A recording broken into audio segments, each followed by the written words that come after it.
Good morning, every student. Welcome to Last Chemistry. On today, I will tell you about the new topic of class 10th subject chemistry, lesson 2 acid, base and salt, part 4. Today topic is reaction between acid and metal. आज का topic जो है बेटा वो हम बताने वाले हैं रिएक्शन किसके बीच, एसिड और मेटल के बीच। पहले हम लोग सारी रिएक्शन पढ़ेंगे, फिर pH वैल्यू का इंपॉर्टेंस पढ़ेंगे, है ना। और जो मैंने न्यूमेरिकल बताने के लिए बोला था वो भी पढ़ेंगे। ओके, तो रिएक्शन बिटवीन एसिड और मेटल के बारे में आज हम लोग जानकारी देने जा रहे हैं। ध्यान से देखिएगा कैसे क्या होता है। Okay, listen me carefully and look towards the whiteboard also क्या clearly and silently and carefully. Okay, first number sodium plus H2CO3. Sodium is metal, H2CO3 is acid, but it is weak acid. It is converted into the solution form, and when it is taken in reaction, then sodium reacts with carbonic acid, that means hydrogen carbonate, and gives sodium carbonate and H2 gas, which is evolved into the atmosphere because it is gas, and this gas is lighter than air.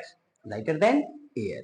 तो कहने का मतलब ये हुआ बेटा कि sodium जो है हाइड्रोजन कार्बोनेट यानी कार्बोनिक एसिड के सॉल्यूशन से रिएक्शन किया, और रिएक्शन कर करके उसने क्या किया, सोडियम कार्बोनेट का फॉर्मेशन किया और हाइड्रोजन गैस को क्या कर दिया, इवोल्व कर दिया।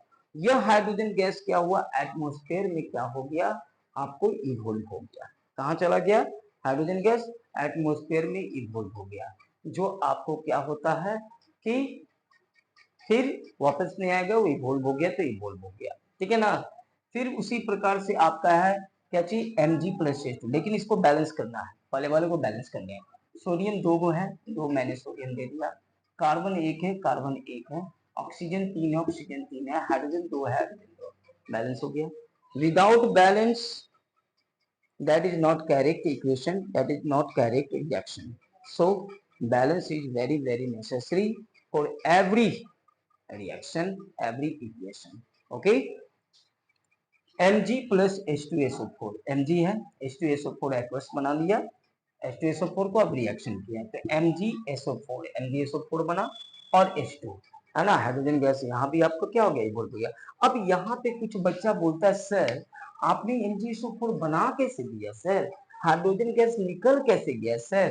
तो बेटा इसको बनाने के लिए मैंने पहले भी बताया था कि हम लोग यहाँ क्या करते हैं, Mg है जैसे यहाँ H2SO4 है, राइट। तो ये आपका प्लस है ना, और ये आपका क्या है, माइनस है। तो यहाँ देखिए कि ये प्लस Mg पर प्लस होता है, राइट।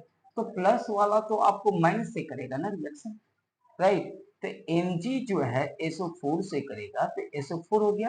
अब यहाँ देखिए Mg का बैलेंसी कितना होता है, 2, इसका भी बैलेंसी कितना होता है, 2। ये दो दो क्या हो गया, कट गया, 1 हो गया, ये क्रॉस हो गया, ये बन गया आपका MgSO4 बन गया। और यहाँ कौन बच गया, आपको हाइड्रोजन ग्रुप, तो हाइड्रोजन गैस आपको निकल गया। इस तरह से आपको कंपाउंड का क्या होता है, फॉर्मेशन होता है। ये कंपाउंड यहाँ लिखा गया, और जो बच गया गैस वो आपका गैस इवोल्व होकर के चला गया। अगर गैस है तो वो आपको एरो ऊपर की ओर रहेगा, अगर लिक्विड या सॉलिड एसिड में रहेगा तो वो आपको नीचे की ओर एरो रहेगा। समझ में आ गई बात, ये आप याद रखिएगा एरो का। और ये एरो का मतलब क्या होता है, गिव्स, यानी कि ये रिएक्शन कर करके इसको दिया, राइट, इस बात को याद रखिएगा। इसी तरह से पोटासियम में पोटासियम हाइड्रोक्लोरिक एसिड से रिएक्शन किया, डाइल्यूट हाइड्रोक्लोरिक एसिड से, तो ये आपको क्या बना दिया, KCl बना दिया। ये K और ये Cl रिएक्शन किया, K का बैलेंसी 1, Cl का भी बैलेंसी 1, क्रॉस हुआ तो क्या बनाया, KCl, बच गया हाइड्रोजन जो H2 बन के उड़ गया। इसको बैलेंस किया गया, देखिए मैंने यहाँ 2 दिया तो 2 यहाँ भी दिया, 2 हाइड्रोजन हो गया, 2 हाइड्रोजन हो गया, 2 क्लोरीन हो गया, 2 क्लोरीन हो गया, 2 पोटासियम, 2 पोटासियम हो गया। क्लियर है। अब यहाँ जानिए जिंक और प्लस हाइड्रोक्लोरिक एसिड, तो जिंक और हाइड्रोक्लोरिक एसिड क्या हो गया, जिंक क्लोराइड हो गया, ZnCl2, बच गया H2 निकल गया। अब इसको बैलेंस करेंगे, Cl2 को H2 को, तो यहाँ 2 डाल दिया, ये आपका बन गया, तो ये बन गया आपका ZnCl2 प्लस H2। समझ में आ गई बात। तो ये आपको याद रखिएगा, ये फर्स्ट इक्वेशन है जिसका मैंने आप लोगों को जिक्र किया है। इस तरह से आपको बहुत सारी रिएक्शन मिलेंगे देखने को। तो ये आपको एसिड के साथ, एसिड और मेटल के साथ मिला, राइट।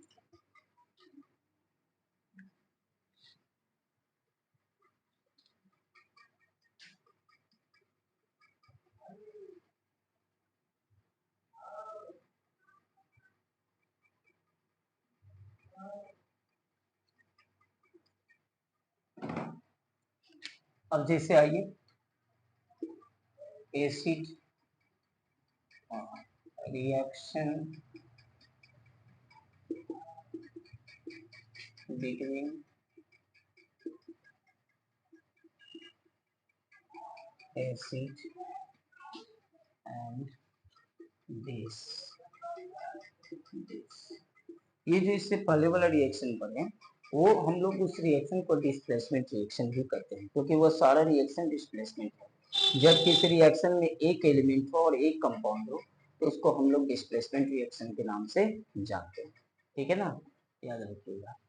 अब जानते हैं एसिड और बेस के बीच में। तो एसिड और बेस के बीच में जैसे आप ले लीजिए, आप सिंपल में फर्स्ट ले लीजिए NaOH, ठीक है, इसका एक्वस बना लीजिएगा और ये डायलूट है, ये आप HCl ले लीजिए, डायलूट HCl, ठीक है। देखिए ध्यान से, यहाँ भी कंपाउंड है, यहाँ भी कंपाउंड है, दोनों को मैंने एक्वस बना लिया है। और ये जब दो डबल कंपाउंड हो तो उसको हम लोग डबल डिस्प्लेसमेंट के तहत यानी कि रूल्स के अनुसार भी जानते हैं। तो देखिए यहाँ पे ये प्लस है और ये क्या है, माइनस है। ये आपका प्लस है, ये आपका क्या है, माइनस है। तो अभी अभी बताया कि प्लस जो है बेटा वो किसके साथ रिएक्शन करता है, माइनस के साथ। हाँ, तो ये प्लस आपको क्या हो जाएगा, माइनस के साथ रिएक्शन करेगा। और ये माइनस जो है किसके साथ करेगा, प्लस के साथ करेगा, राइट। तो देखिए सोडियम जो है वो किसके साथ कर लिया, Cl के साथ, राइट। तो इसकी वैलेंसी 1, इसकी वैलेंसी 1, क्रॉस हो गया, क्या बना देगा, NaCl। तो यहाँ बन गया आपका NaCl, बना, सॉलिड में बन गया। अब उसके बाद ये OH और H करेगा, तो यहाँ देखिए H हो गया और ये क्या हो गया, OH। इसकी भी वैलेंसी 1, इसकी भी वैलेंसी 1, क्रॉस हो गया, क्रॉस हो गया, तो ये बन गया मिल करके आपको क्या चाहिए, H2O मिल करके। तो यहाँ पे बन जाएगा H2O, बन गया। तो देखिए आपको कितना आसानी से बन गया NaCl प्लस H2O। अब देखिए ध्यान से कि यहाँ सोडियम है, सोडियम एक है, यहाँ आप देखिए कि ऑक्सीजन कितना है, एक है, तो यहाँ भी ऑक्सीजन एक है, यहाँ हाइड्रोजन एक और यहाँ हाइड्रोजन एक, दो हो गया, यहाँ हाइड्रोजन दो हो गया, यहाँ क्लोरीन एक, यहाँ भी क्लोरीन एक, यानी कि ये ऑलरेडी बैलेंस है। फिर से देख लीजिए, सोडियम एक, सोडियम एक, ऑक्सीजन एक, ऑक्सीजन एक, हाइड्रोजन दो, यहाँ एक, यहाँ एक, दो, दो हो गया, क्लोरीन एक, क्लोरीन एक, ऑलरेडी कंप्लीट है। तो इसे हो गया क्या चीज, एसिड और बेस के बीच में जो आपको न्यूट्रलाइजेशन रिएक्शन कराता है, और ये साल्ट होता है, क्या होता है, साल्ट। आइए आपका वाटर हो गया कंप्लीट, समझ में आया बात, ठीक है। नेक्स्ट डे हम लोग और पढ़ेंगे नेक्स्ट टॉपिक में, है ना, इसके बारे में। Okay, thanks for watching my video. If you have liked my video, please like, subscribe and share. Okay, thanks.